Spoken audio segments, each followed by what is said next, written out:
We got to talk about unsweetened tea and golf playing, high voice, squeaky voice ass talking Greg, the one that had the nerve to be around there cheating on Quad and her big ass forehead. Don't y'all remember when he was cheating on Quad on her forehead? Shout out to Sweet Tea and Dr. Gregory. They got the internet in the tiff. I mean, well, they got about 4 people on the internet in the tiff because we never really gave a damn about them as a couple.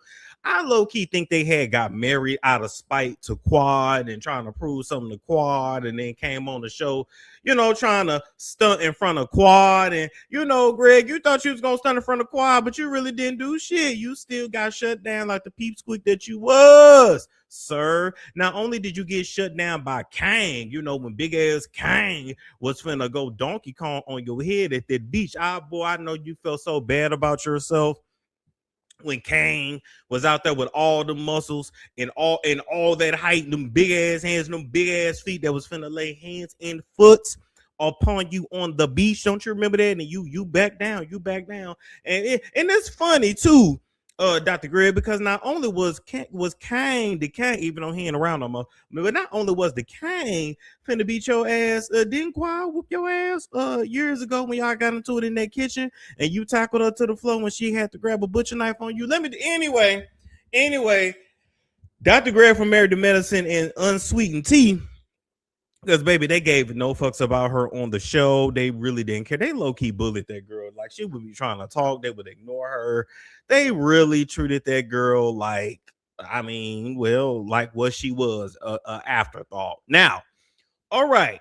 They say that Sweet Tea and Dr. Greg that unfollowed each other on social media. And because of that, people saying, did they get a divorce? Did they get a divorce? Oh, my God. What happened? Here's the thing, people.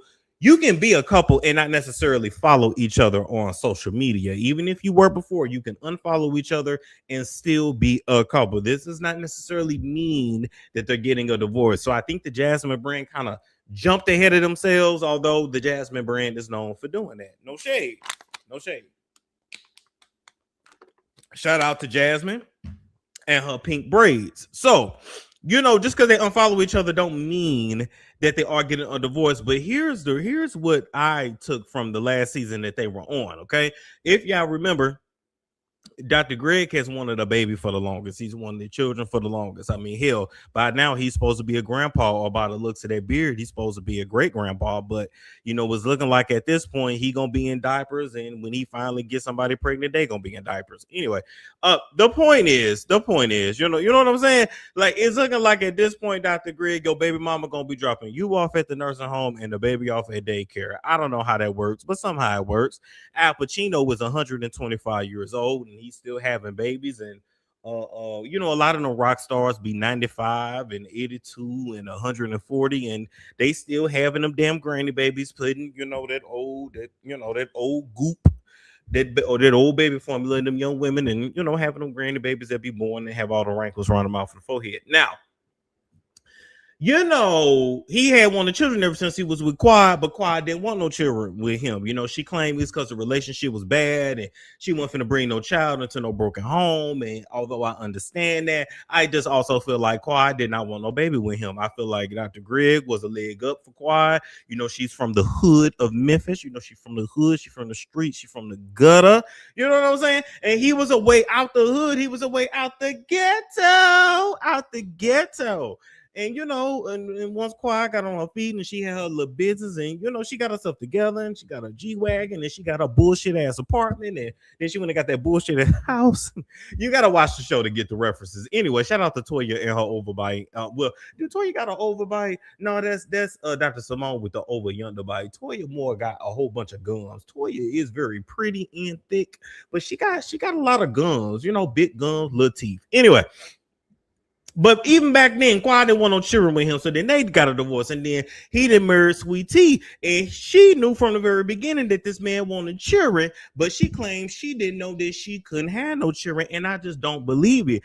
This man looked like he got 1 foot in the grave, 1 foot out. And she ain't no fucking spring chicken neither. So I just find it very hard to believe that this lady didn't know she couldn't have no kid. I didn't really believe that storyline. I believe that she was using Greg, just like Quad used Greg.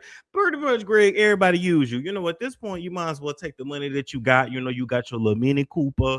You got a nice house down in Atlanta. It's still pretty early in Atlanta right now. You know, you can go on down to the surrogacy and just pay a woman to have your child because they damn sure not having it out of love. And I don't know what it is about you. I don't know if it's a squeaky voice. I don't know if it's because they don't think you're gonna be around that long. Like, I don't know. I don't know, Dr. Greg, but you don't have no luck when it comes to the women's department. So anyway, with that being said, it's looking like this relationship is through. Good luck to them both. But as far as I'm concerned, you could leave them off of Married to Medicine. We didn't really like him on the show. I didn't even really like him when he was with Quad. We don't give a damn, and we're over it. Quietly get your divorce. Sweet tea, go ahead and get your little piece of check, your Lipton tea bags, and your Splendor, because I don't even know if he got enough money to be a sugar daddy for you no more. Anyway, moving. Now, before we dive back into the content, here's something you can actually do while you're bored at home. Play games and actually get paid for it. If you hit the link in my description box or the QR code that is on the screen, you can download and sign up for free right away. You'll actually get $10 if you sign up and you ain't even gotta start playing the games yet. It's very simple. Download, create an account with your email and password. It only takes seconds. Once you get inside, you'll see a wall of games and offers. Pick one you actually enjoy, play through the levels, and the cash lands straight into your free cash account. It's like turning your downtime into a side hustle without even noticing. Some people pull $10 to $20 a day. If you put in the effort, you can go a lot higher.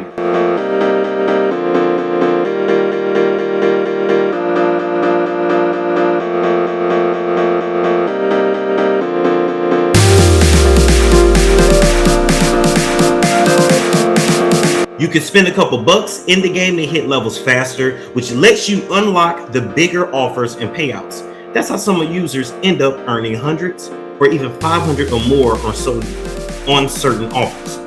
But you don't have to spend anything. You can stick to the free levels and still cash out. The whole point is that instead of sitting there scrolling on your phone and playing and emailing, you might as well be earning while you're on that device. When it's time to cash out, you got options like PayPal, or you can even get gift cards. So if you're curious, hit the link in the description box or scan the code on the screen, download and sign up for free, start playing for cash in your spare time, and when you use my link or QR code, you'll get a $10 bonus to kick things off. It's Storm Show. Ay, it's Storm Show.